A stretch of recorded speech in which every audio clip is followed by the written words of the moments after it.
Eh, saltati. No, hindi de. Magbabayad muna ang aking jusawa. After namin dito sa gas station, is dadaling ko kayo sa subdivision kung saan gusto sana namin bumili ng lupa doon, kaso nga lang is mahal siya. Tapos kami naman na dalawa na Disney princess ng aking jusawa. Paintay-intay lang dito ang mga Disney princess. Patambay-tambay lang sa may gasolinahan ang mga Disney princess. Hello, Disney princess number 1. Брюша, че брю? It's Grassroots la mami. the prepare for the Christmas. Mami, forte grassroots. Remember Romania. Mami, porche. So, titingnan natin yung binili na aking jusawa. Puro matatamis na cake.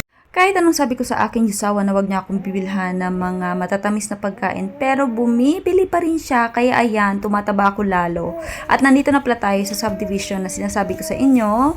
Ito ay bago lamang, pero ang dami-dami na niyang bahay. Before nang pumunta kami dito ng aking jusawa is wala pa talagang kabahay-bahay, pero ngayon super dami na.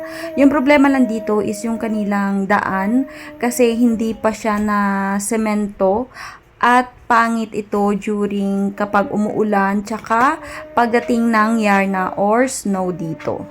At dahil bago pa lang yung subdivision na ito, so wala pang mga grocery at mga buses na umiikot dito. Pero yung subdivision na ito is located siya within the city. Tapos kung pupunta ka naman sa center, kailangan mo lang maglakad ng medyo malayo para makasakay ka sa buses kapag wala kang sasakyan. Ako, sinasabihan naman ako ng aking jusawa na mag-practice na ako mag-drive.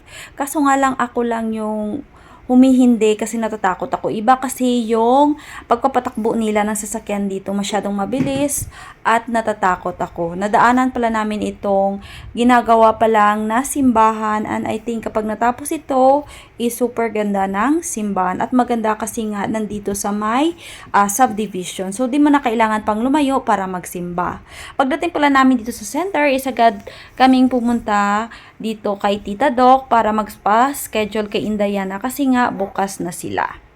At dahil nakapag-schedule na kami para kay Indayana, so pumunta na kami dito sa pharmacy para bumili ng kanyang vaccine. Yes, ito yung second dose ng vaccine ni Indayana na kailangan naming bilhin kasi nga hindi siya free. Pagdating namin dito sa bahay, ay agad kong pinicturan si Indayana para sa kanyang 5 months. Kasi 5 months na si Indayana, at yan pala yung sinasabi ko sa inyo na binili ko from Temo na pinakita ko before, at nilagyan ko na siya ng air or ng hangin, at super ganda ito sa baby. Pwede nyo rin siyang dalhin sa dagat kasi nga inflatable, ano ba nakalimutan ko, basta may hangin siya.